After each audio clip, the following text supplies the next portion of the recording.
Toyota executive is warning that possible new tariffs by the U.S. could threaten its planned $750 million investment here in the States. Jim Lentz, the head of Toyota North America, made these comments yesterday. Toyota announcing on Thursday that it plans to add nearly 600 new jobs at plants in Alabama, Tennessee, and West Virginia. What just happened between Donald Trump and Toyota? In a shocking turn of events, the president has launched a fierce critique of one of the world's most iconic automakers, leaving many people wondering about the impact of his words. Whether you're a car enthusiast, a business expert, or just curious about global events, this story is shaking up headlines. The investment would go to 5 of its 10 plants here in the States, but Lentz warned that the tariffs that the president has threatened to impose on foreign vehicles.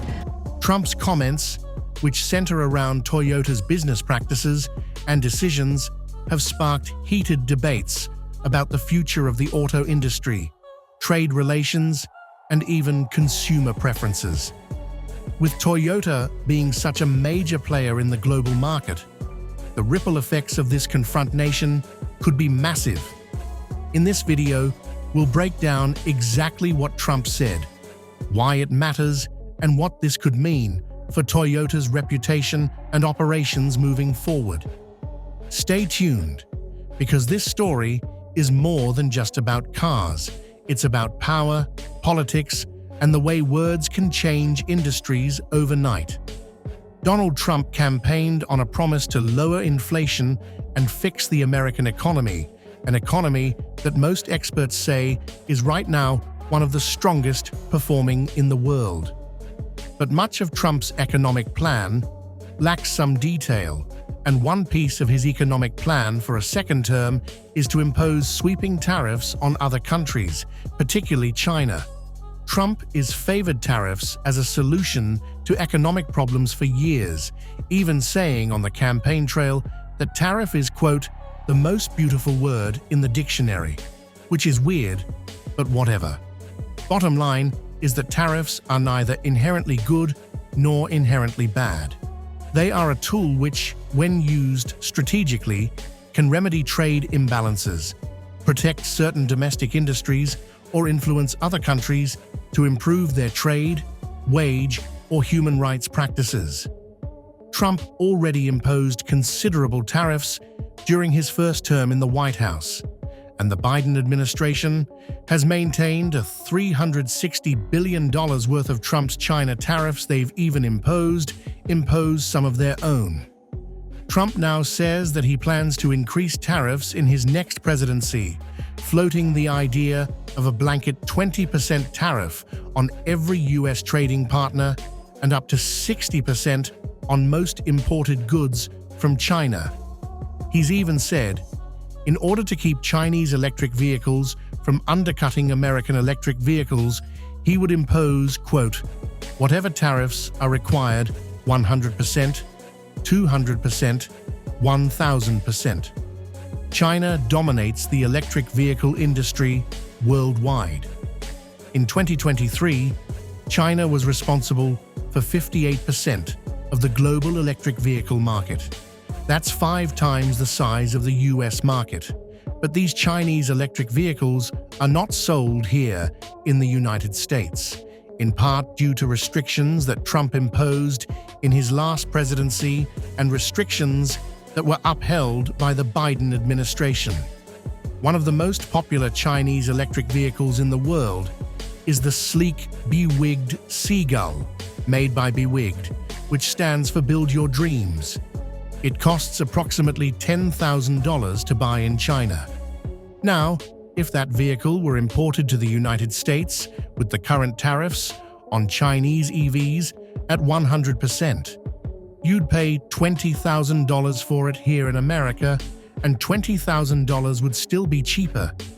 It'd be $8,000 cheaper than the least expensive electric vehicle made here in America, like the Nissan Leaf or the Chevrolet Bolt. So, in order for the US to have a competitive edge with China in the electric vehicle industry, these tariffs could help even the playing field. It's worth noting that there is an American-made electric vehicle that happens to benefit directly from tariffs like these, and that is, of course, Elon Musk's Tesla. Musk is now part of Donald Trump's incoming administration as co-head of the so-called Department of Government Efficiency, which we'll talk about a little later in the show. But here's the downside of tariffs. They almost always, at least in the immediate future, until markets can adjust, make goods more expensive for the consumer. Tariffs are not, in fact, paid for by foreign companies. It's the importers, aka the American companies, that pay those tariffs, and those companies universally end up passing that tax onto the consumer in the form of higher prices. So in the end, you, the American consumer, end up footing the bill for tariffs, or you just don't buy the product. Here's where things get even more complicated. If you impose tariffs on another country, that country will return the favor. They will impose tariffs on you, and then you can have a trade war. Donald Trump sparked a trade war with China during his last presidency when he slapped a series of tariffs on Chinese imports, and the Chinese government retaliated against U.S. exporters. As a result, U.S. exports, particularly of agricultural goods, dropped significantly. American soybean farmers were hit the hardest, since China is the largest buyer of American soybeans in the world. So to help fix this crushing blow, you, the taxpayer, then had to subsidize American soybean farmers to the tune of about $28 billion. So in the end, you paid for the tariffs twice. And I am not here to argue for or against tariffs. That's a conversation for people much smarter than I am. But as I said, sometimes they're a useful and necessary tool. But a policy of this magnitude needs to take into account the whole picture. As economic journalist Bethany McLean writes in an essay for the Washington Post, a targeted tariff that's part of a broader policy code could be the right thing to do, even if there are economic costs. But we need to be humble about what we don't know and think in a nuanced, careful way about exactly what problem we're trying to solve and what the costs could be, which is sage advice. Unfortunately, Donald Trump's policy-making vibe is not one we would generally call humble, nuanced, or careful thinking. In a remarkable turn of events, former President Donald Trump has made a strong return to politics by winning the presidential election against Vice President Kamala Harris. This victory marks a significant moment in American history, as Trump has come back to power after losing the election in 2020. His win will bring about major changes in the way the country is governed, especially in areas like the economy, trade, in the automotive industry.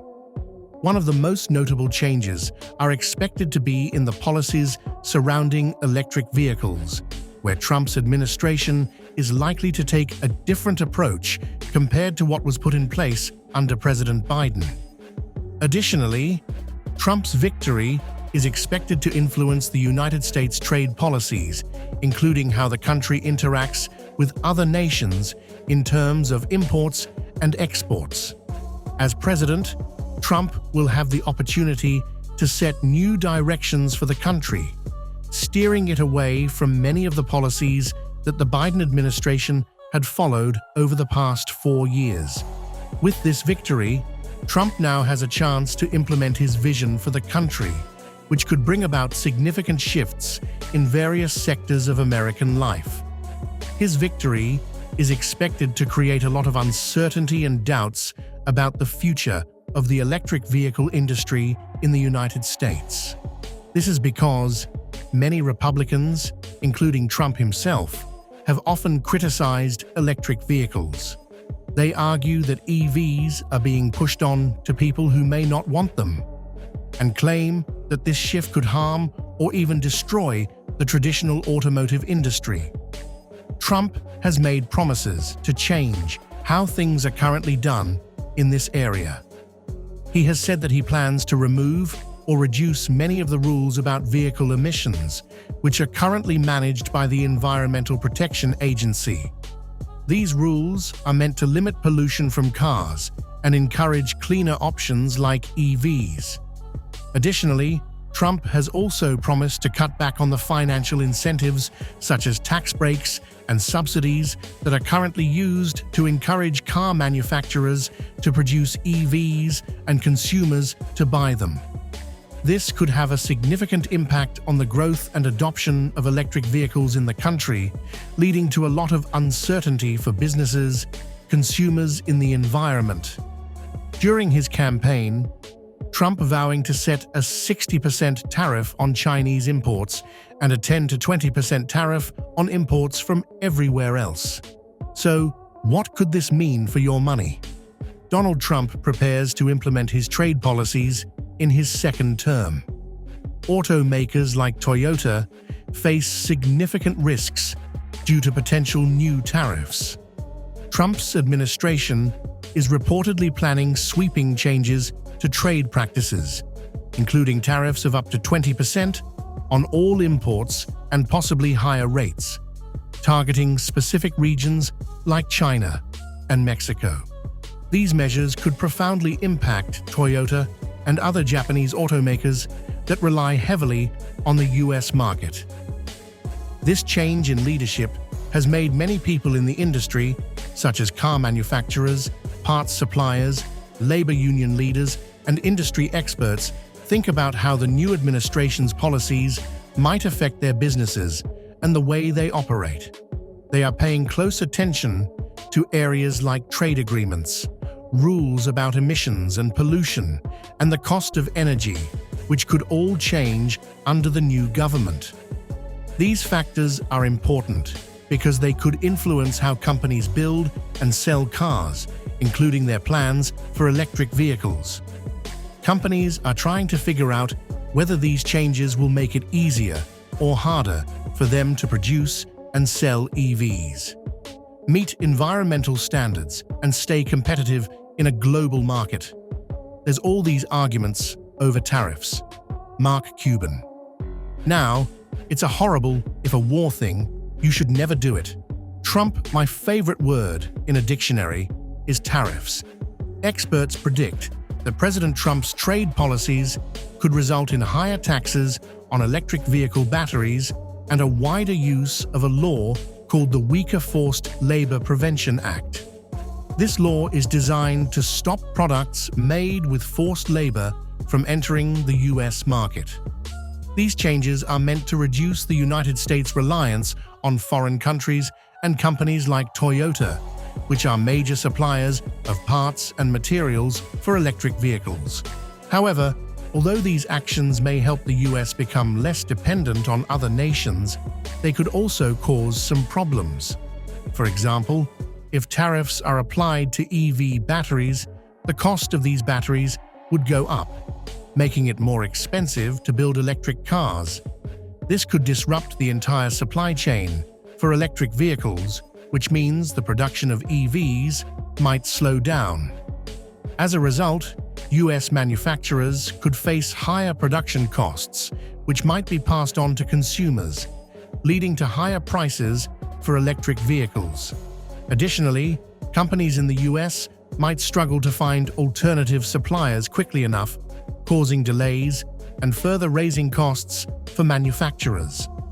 One of the key promises of Trump's campaign was to reduce federal rules that set emission standards for vehicles. Despite this political shift, a senior executive at Toyota said that their company's plans for electric vehicles are not likely to change much in the near future. The executive emphasized that a company's approach to EVs shouldn't depend entirely on the political party in power, as long-term business strategies typically remain steady regardless of changes in government leadership. This highlights the importance of consistent planning in the auto industry, where decisions often spanned decades rather than years. David Christ, the group vice president and general manager of the Toyota division, shared his insights during a meeting with the Automotive Press Association held in Troy, Michigan. He explained that every major car brand has already made significant investments in the development of electric vehicle technology and battery production. According to him, the industry is fully committed to advancing EVs, as these investments are now an integral part of their strategies. He noted that these developments are on their way, and car companies will need to ensure these vehicles are sold effectively. Christ mentioned that reducing regulatory hurdles could play a helpful role in this process, making it easier for manufacturers to promote and sell EVs. However, he dismissed the idea that any brand would abruptly abandon the EV market after dedicating so many resources to it. In his view, the shift toward EVs is not something brands can or will back away from. Given the level of commitment and progress already achieved as one major concern for the auto industry, with the new administration is the possibility of tariffs.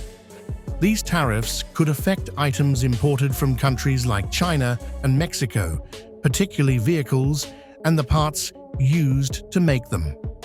The situation then becomes even more concerning because former President Trump has expressed his desire to impose a 10% tariff on all items brought into the United States from other countries for goods specifically coming from China.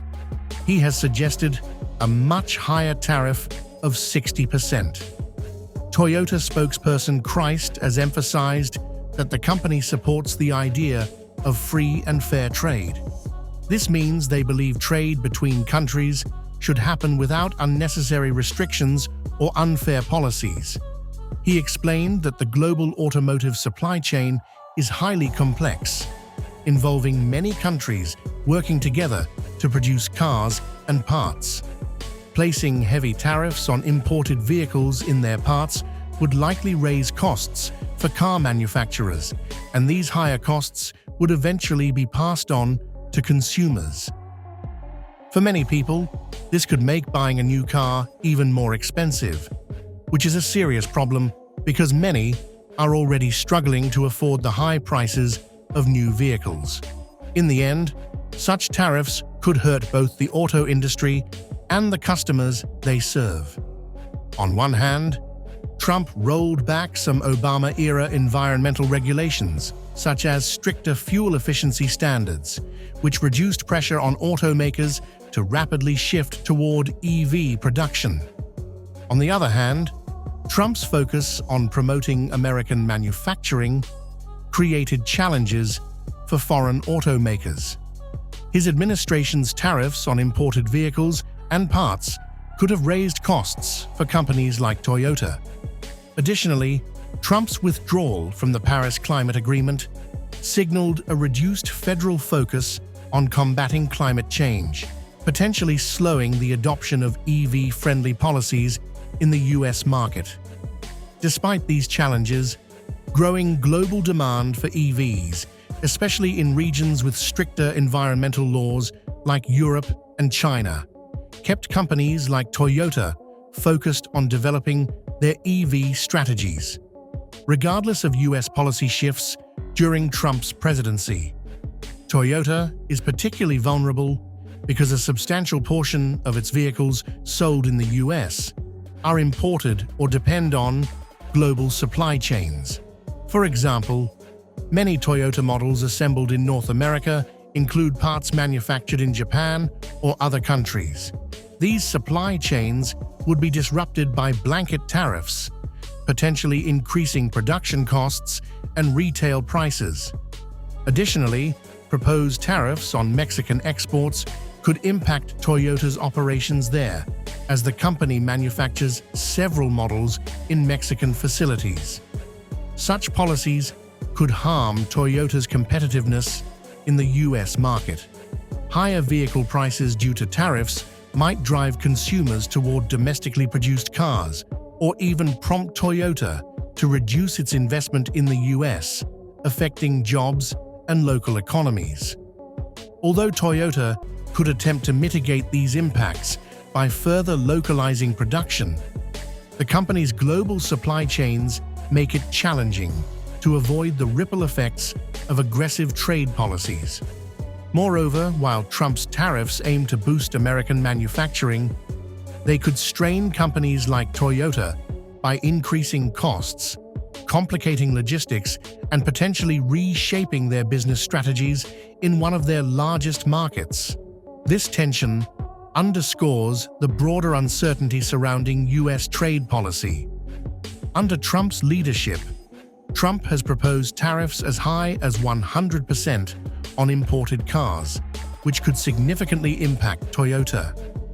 Toyota has warned that such tariffs would increase vehicle prices for consumers, potentially raising costs by thousands of dollars per vehicle, which could lead to reduced sales and profitability for the company.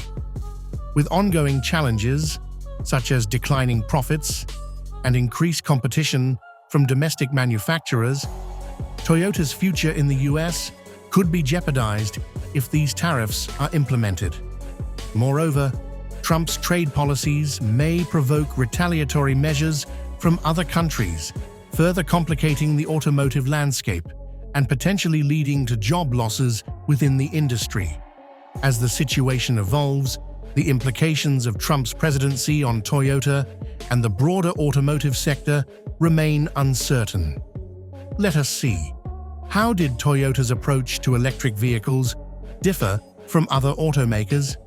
Toyota's approach to electric vehicles gives significant differs from other automakers, emphasizing a gradual transition, innovative battery technology, and strategic collaborations. Gradual transition from hybrids to EVs. Unlike many competitors that rapidly pivoted to fully electric models, Toyota initially focused on hybrid technology. The launch of the Prius in the late 1990s established Toyota as a leader in hybrid vehicles, allowing the company to build expertise and consumer trust before venturing into full electrification. This gradual approach contrasts sharply with brands like Tesla, which aggressively marketed fully electric vehicles from the outset. Investment in solid-state battery technology.